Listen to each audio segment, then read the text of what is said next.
Hey, what is up everyone? Welcome back to another review, and today I'm taking a look at another high-grade Iron Blooded Orphans kit, and this is one I've been waiting for so long. This is the high-grade Gundam Hajiroboshi. So just in case you don't know, first off, this is not from the anime Iron Blooded Orphans, it's actually from an app game called Hunt.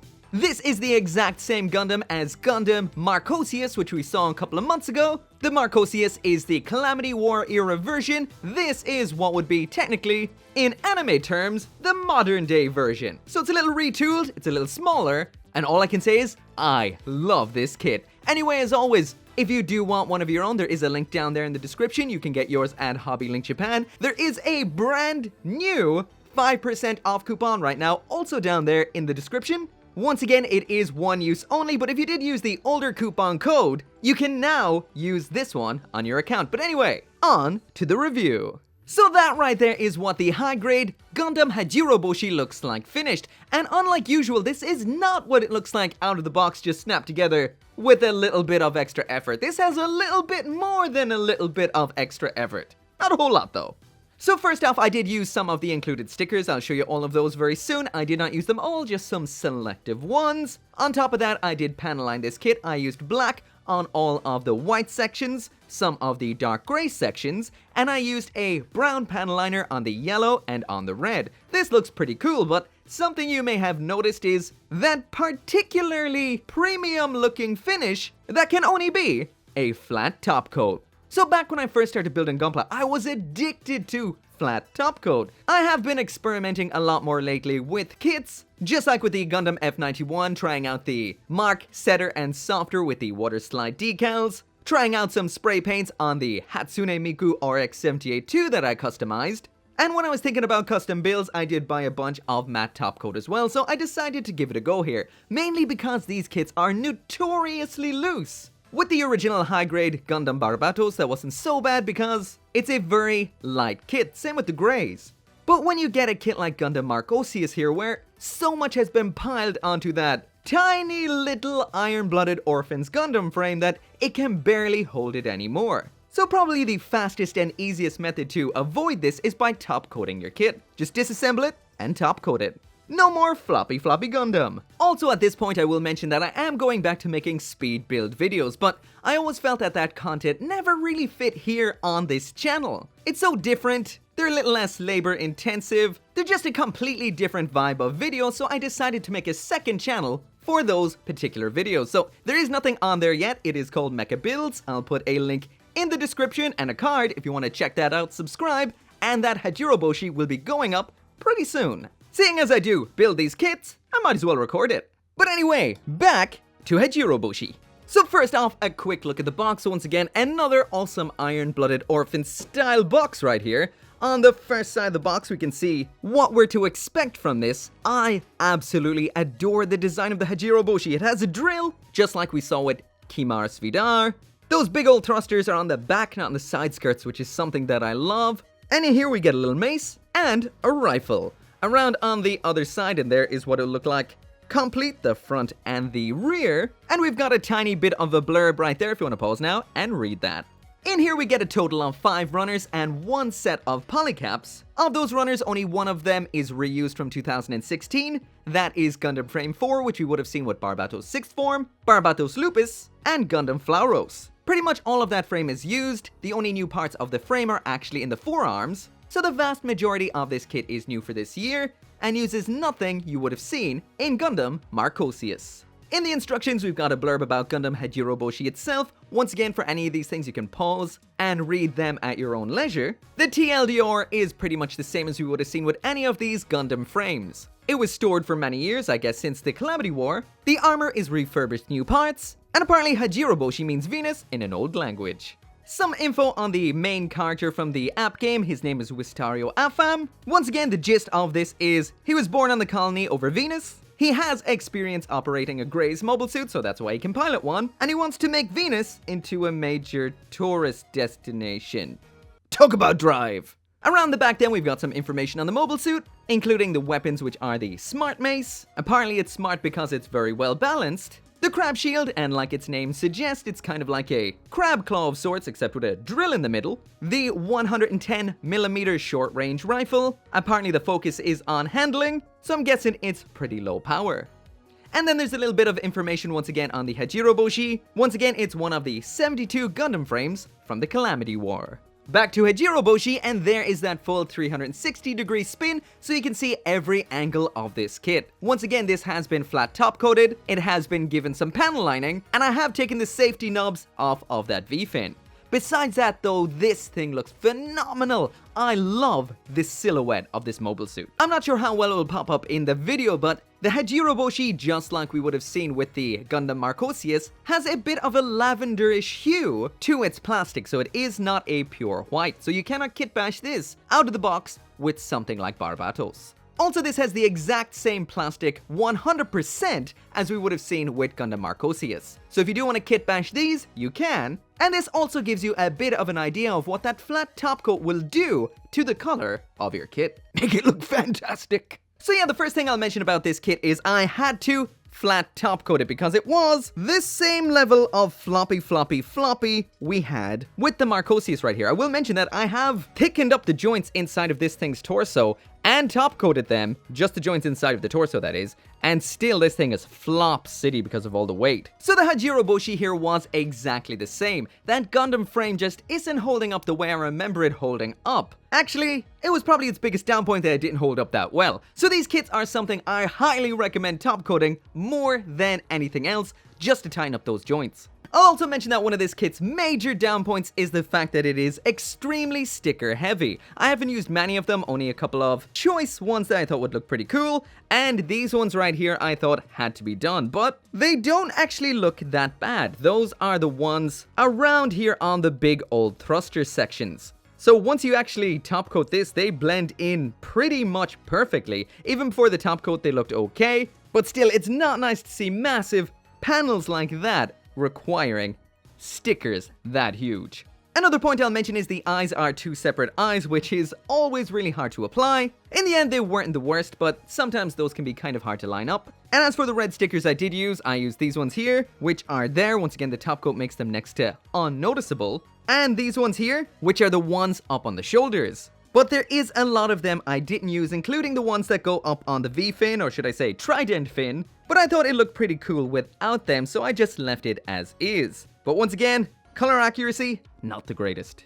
So finishing off the aesthetics with some size comparisons. Once again, there it is beside floppy Marchosias. This is, you know, a bit bigger, but it's kind of hard to see that when he's always falling over. But this one's awfully busy. I prefer this one. Next up then, there it is side by side with the OG. So even though this one is meant to be a smaller form factor, lightweight and fast, it's not quite as lightweight and small as Gundam Barbatos. Also, this probably gives a better image of the kind of shade of color the Hajiroboshi is compared to a standard white. Next up, there it is beside a standard size Gundam, which is the RX-78-2, and finally beside the good old Core Gundam. One negative aspect that a lot of people may not like is the amount of hollow sections in the feet. The inner section of the heels is a big old hollow section, and you can see into the back of the thrusters that are connected to the sides of the feet. Once again, it's not the worst, but from some angles, it can be a little bit of an eyesore. So now moving on into the accessories, and here is the high-grade Gundam Hajiroboshi with everything that it comes with, and it isn't really a whole lot by any margin, is it? Basically, it's the standard Gundam loadout of a shield, close quarters weapon, and a long-range weapon. So what we've got in here is the crab shield, the smart mace,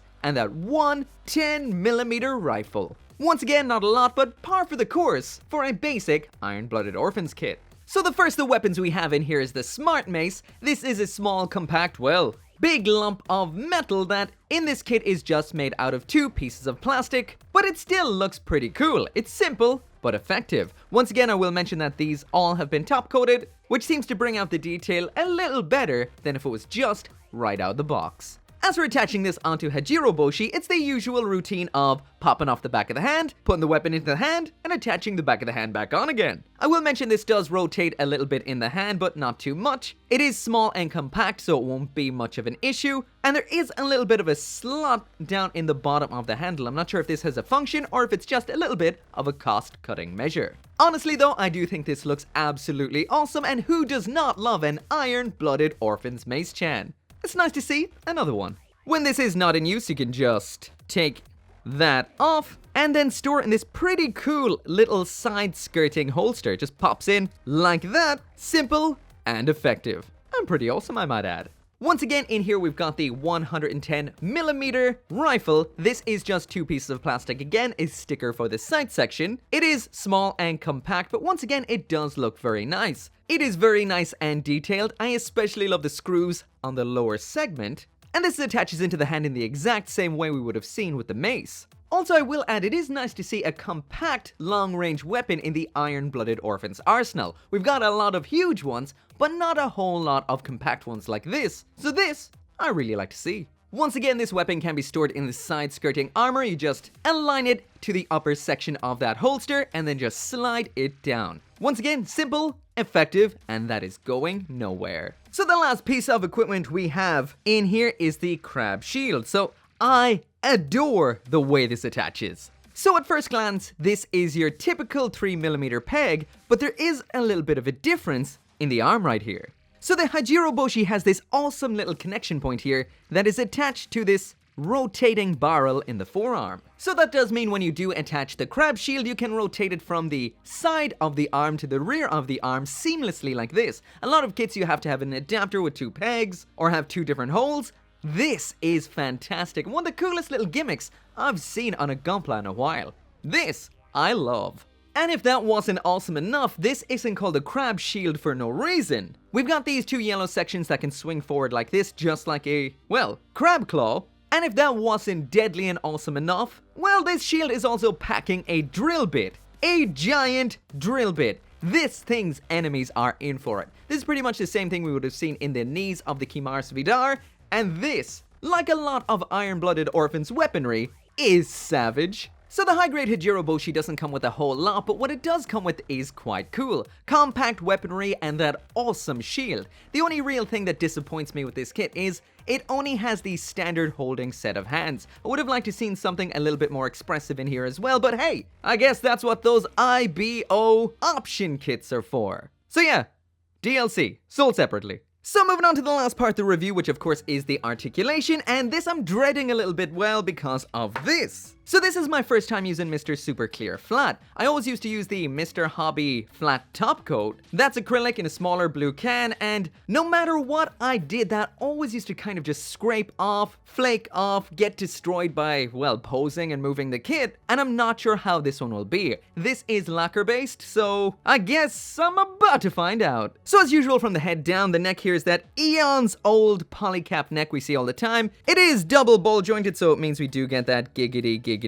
goo, not too bad. There's that tilt side to side, and you can rotate this all the way around. There's the head looking all the way up and all the way down. So it's not too bad. The armor gets a little bit in the way. The shoulder here is your standard polycap. It's aligned to move upwards, so in the torso we have up and down. This shoulder always fell off when it wasn't top coated, so the polycaps can be a bit wonky in these kits. Inside of that polycap, of course, is a ball joint, so you get that as well as that full rotation. As usual with these kits, the shoulder armor is separate, can move up and down like this. We've got these little segments in the top here, which I assume are thrusters. They can move up and down like this, and I don't know, to me these kind of look like a dinosaur head. What is it in? Ankylosaurus? We've got a second point of moving up and down inside the shoulder there, so with both of those joints combined, there is the arm all the way up. Full rotation at the upper arm. There is the bend at the elbow, so not all the way up, but pretty good. And next up then, there is that ball joint wrist.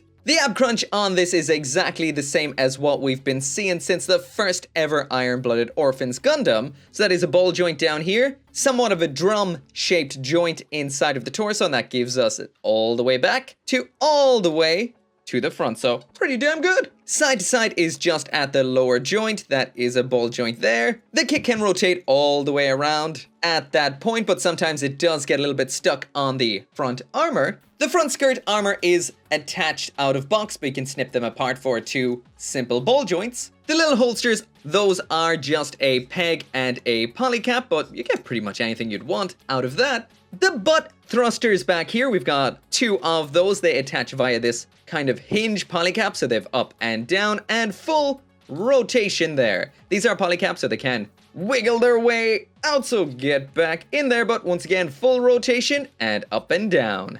Inside the hip, we've got that rotating barrel, which moves one leg forward while the other leg moves back. As for those kicks, there is the kick all the way up to the front, so quite limited, only parallel to the ground. There it is out to the back, blocked by that paralyzed butt flap. And as for the splits, it has absolutely no issue whatsoever. However, we do have that big old lip on the front of the upper thigh armor, so you know what that means. It means you only have rotation outwards with the leg, not so much inwards. So when you have the leg up like this, you can't really kick it out for dynamic strike style poses, so that is extremely disappointing. We have a 2-point bend for the knee, but it's not great. The legs are quite bulky, and because of the design, that barely looks even bent, so that's okay, not great. Down at the ankle, this thruster section can rotate round. It can move a little bit like this as well because it is a ball joint. This armor can move up and down like so. We've got the usual Gundam frame kind of ankle here, so that's a ball joint up top, and this unique drum style pivot, which gives you this broken ankle look. We also have a downwards toe bend that can also move up ever so slightly, very nice. And on the ground, what we get from this is that to the front, which isn't all that great. That to the back, not great either. Out to this side is pretty good, and inwards is, well,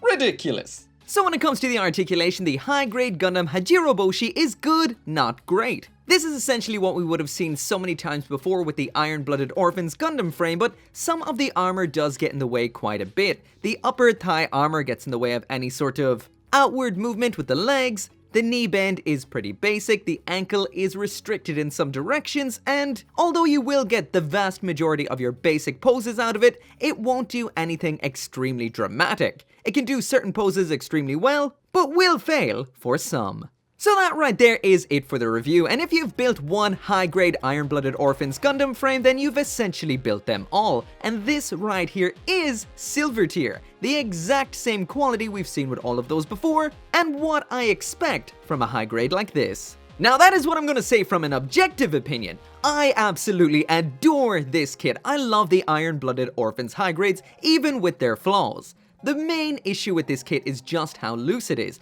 just like with a lot of the other Iron Blooded Orphans kits. Some are looser than others, there just seems to be an issue with the polycaps, but one surefire way of making sure this is not a problem is with a big old can of top coat. Disassemble it, top coat everything, reassemble it, problems are gone.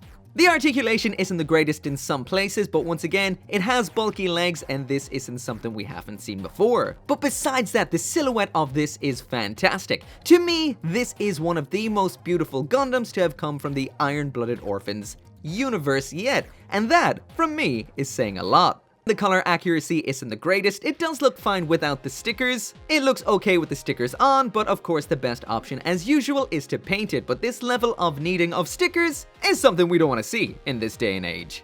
Basically, the simplest way to put it is, if you've loved Iron Blooded Orphans high grades before, if you're a big fan of that line of kits, you will adore this right here. If you hate the Iron Blooded Orphans high grade line, then you're gonna hate this too. So basically, if you love these kits, you will love it. If you don't like these kits, you won't love it. If you want to get this just because it looks damn cool, I say go for it. As usual, there is a link down there in the description if you want to get yours through HOBBYLINK Japan with 5% off. Thank you so much for watching. Make sure to come back for more Gunpla reviews, and I will see you next time. Once again, I cannot finish this video right here without thanking each and every one of you guys. Whether you just watch my videos, like them, or support the channel on the channel memberships and over on Patreon. Like Craig Jerry, Greg Humphrey, Kaiser721, Tyler Sanders, Caleb Engelhardt, Sean T, and the ambassador for asymmetric cats.